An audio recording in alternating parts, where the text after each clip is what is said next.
Hi hello welcome to Indian knowledge university. ఈరోజు current affair మరియు విద్యా ఉద్యోగ సమాచారం చూసుకుంటే ప్రధానంగా మనకి ఈరోజు అయితే కరెంట్ అఫైర్కి సంబంధించి చాలా పాయింట్స్ అయితే రావడం జరిగింది. వీడియో చూస్తున్న వారు లైక్ చేయడం వల్ల మరికొంతమందికి విద్యార్థులకు ఈ వీడియో అయితే చేరే ప్రయత్నం జరుగుతుంది. సో కాబట్టి చూస్తున్న వారు తప్పకుండా వీడియో అయితే లైక్ చేయండి. అదేవిధంగా వివరాల్లోకి వెళ్తే మనకి జాతీయ క్రీడా పురస్కారాల్లో తెలుగు వెలుగులు సాత్విక్ సాయిరాజ్కు ఖేల్రత్న, అదేవిధంగా అజయ్ మరియు ఉసాముద్దీన్ ఈసా సింగ్లకు అర్జున్ అవార్డు అని చెప్పి రావడం జరిగింది మనకి. సో వారి గురించి కూడా ఇక్కడ ఇవ్వడం జరిగింది. అంతర్జాతీయ స్థాయిలో విశేష ప్రతిభ కనబరుస్తున్న భారత క్రీడాకారులకు కేంద్ర క్రీడా మంత్రిత్వ శాఖ బుధవారం జాతీయ క్రీడా పురస్కారాలను ప్రకటించింది.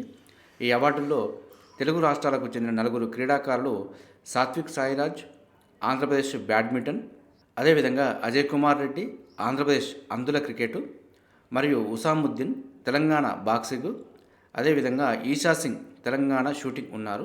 దేశ అత్యున్నత క్రీడా పురస్కారమైన ధ్యాన్చంద్ ఖేల్రత్న, భారత badminton double stars Rankireddy Satvik Sairaj, అదేవిధంగా చిరాగ్ శెట్టిలకు ఈ అవార్డు లభించింది. అజయ్ మరియు ఉసాముద్దీన్ అండ్ ఈషా సింగ్ ఈ ముగ్గురికి అర్జున అవార్డు రావడం జరిగింది. ఇది మనకు జనవరి 9న రాష్ట్రపతి భవన్లో రాష్ట్రపతి ద్రౌపది ముర్ము గారి చేతుల మీదుగా వీరికి అవార్డు అయితే ఇవ్వడం జరుగుతుంది.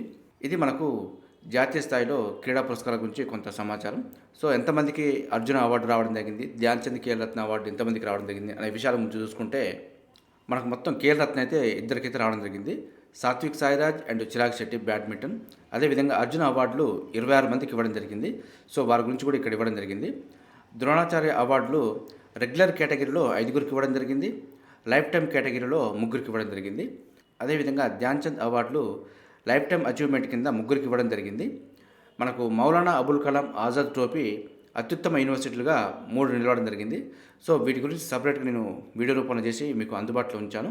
సో కావాల్సిన వాళ్ళు ఒకసారి మన ఛానల్లో సబ్స్క్రైబ్ చేసుకొని ఈ మిగతా వీడియోని కూడా చూడొచ్చు. ఇది మనకు అర్జున అవార్డులు మరియు ధ్యాన్చంద్ అవార్డుల గురించి కొంత అప్డేట్ సమాచారం. మరొక పాయింట్ చూసుకుంటే పతంజలి శాస్త్రికి సాహిత్య అకాడమీ పురస్కారం అని చెప్పి రావడం జరిగింది. మనకు సుప్రసిద్ధ తెలుగు రచయిత తల్లావజ్ర పతంజలి శాస్త్రికి 2023 సంవత్సరానికి గాను సాహిత్య అకాడమీ పురస్కారం దక్కింది. ఆయన రాసిన రామేశ్వరం కాకులు కథా సంపుటికి ఈ పురస్కారం ప్రకటించారు. బేతవోలు రామబ్రహ్మం మరియు పాపినేని శివశంకర్, అదేవిధంగా దార్ల వెంకటేశ్వరరావు జ్యూరీగా వ్యవహరించారు. బుధవారం ఢిల్లీలో జరిగిన పత్రికా సమావేశంలో మొత్తం 24 భారతీయ భాషల పురస్కార గ్రహీతలను ప్రకటించారు.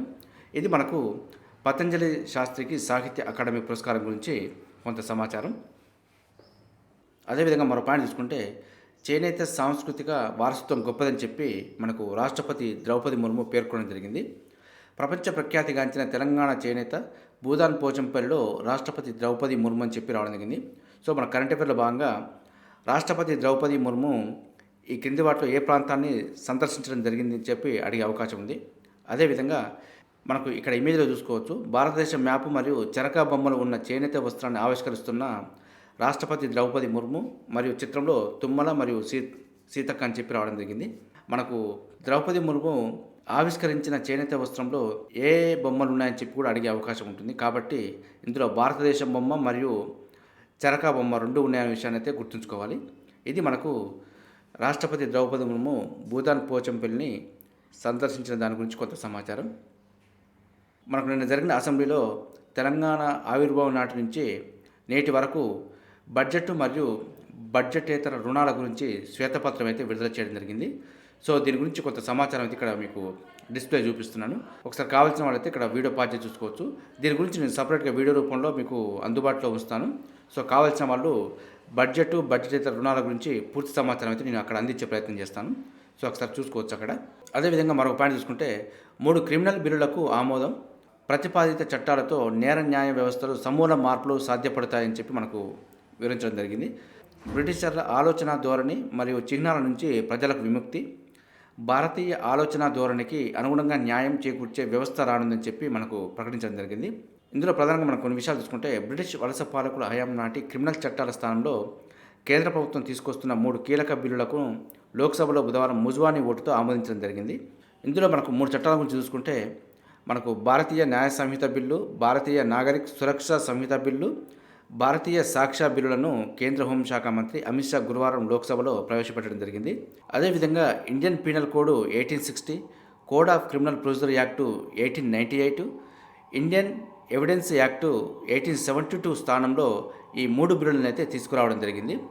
ఈ 3 బిల్లులకు లోక్సభలో ఈ బిల్లులపై బుధవారం చర్చ జరిగి సమగ్రమైన సంప్రదింపులు భాగస్వామ్య పక్షాల నుంచి అభిప్రాయ సేకరణ తర్వాతే 3 బిల్లులను సిద్ధం చేసినట్టు కూడా అమిత్ షా పేర్కొనడం జరిగింది. ఇది మనకు 3 క్రిమినల్ బిల్లుల గురించి కొంత అప్డేట్ సమాచారం. కరెంట్ అఫైర్లో భాగంగా మరో పాయింట్ చూసుకుంటే ఇస్రోకు ఐస్లాండ్ అన్వేషణ అవార్డు అని చెప్పి రావడం జరిగింది. చంద్రుడిపై జీవనజాడ కోసం అన్వేషిస్తున్న ఇండియన్ స్పేస్ రీసెర్చ్ ఆర్గనైజేషన్ ఇస్రోకు ఐస్లాండ్కు చెందిన సంస్థ నుంచి అవార్డు దక్కింది.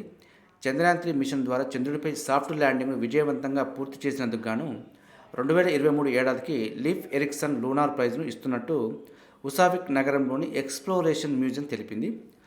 క్రిస్టోఫర్ కొలంబస్ కంటే 400 సంవత్సరాల ముందే అమెరికా గడ్డపై కాలు మోపిన తొలి యూరోపియన్ లీఫ్ ఎరిక్సన్కు గుర్తుగా ఈ అవార్డును ఎక్స్ప్లోరేషన్ మ్యూజియం ఇస్తుంది.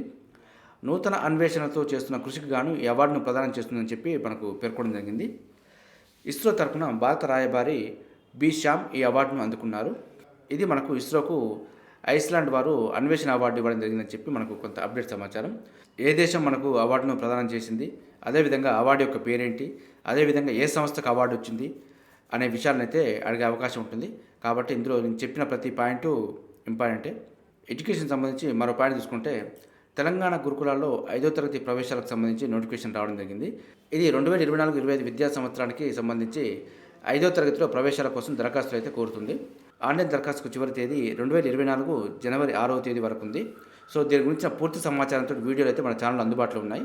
సో కావాల్సిన వాళ్ళు ఒకసారి గురుకులాల గురించి కొంత అప్డేట్ సమాచారం అయితే తెలుసుకోవచ్చు. అదేవిధంగా మరికొన్ని పాయింట్లు చూసుకుంటే UN panel of auditors vice చైర్మన్గా ఎన్నికైన భారతీయుడు ఎవరు అని చెప్పి ఇవ్వడం జరిగింది. ఇది గిరీష్ చంద్ర ముర్ము. మరొక పాయింట్ చూసుకుంటే వ్యవసాయ రంగంలో పనిచేసే మహిళలు ఎదుర్కొంటున్న వాతావరణ మార్పుల ముప్పు స్థాయిని వివరించే 87 దేశాల హాట్స్పాట్ మ్యాప్లో భారత్ ఎన్నో స్థానంలో నిలిచింది. ఇది 12వ స్థానం. అదేవిధంగా వరల్డ్ టాయిలెట్ డేను 2023 నవంబర్ 19న ఏ థీమ్తో నిర్వహించారు. ఇది యాక్సిలరేటింగ్ చేంజ్. అదేవిధంగా Ayushman Bharat health and wellness సెంటర్ల పేరును ఎలా మార్చాలని కేంద్ర ప్రభుత్వం ఇటీవల నిర్ణయించింది. ఇది ఆయుష్మాన్ ఆరోగ్య మందిర్. మరో పాయింట్ చూసుకుంటే వెల్కమ్ టు ప్యారడైజ్ పుస్తకాన్ని రచించిన ప్రముఖ నటి ఎవరు. ఇది ట్వింకిల్ ఖన్నా. మరో పాయింట్ చూసుకుంటే 13వ హాకీ ఇండియా సీనియర్ పురుషుల జాతీయ ఛాంపియన్షిప్ 2023 టైటిల్ విజేతగా ఏ జట్టు నిలిచింది. ఇది పంజాబ్. వ్యవసాయ రంగంలో మహిళలను ప్రోత్సహించడమే లక్ష్యంగా కేంద్ర ప్రభుత్వం మహిళా స్వయం సహాయక బృందాలను 2024-25 నుంచి 2025-26 ఆర్థిక సంవత్సరంలో డ్రోన్లను అందించడం కోసం ఎంత మొత్తం కేటాయించాలని నిర్ణయించింది.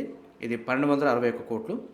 మరో పాయింట్ చూసుకుంటే rural marketing association of India RMAI నూతన అధ్యక్షుడిగా 2023-25 కాలానికి ఎవరు నియమితులయ్యారు. ఇది పునీత్ విద్యార్థి.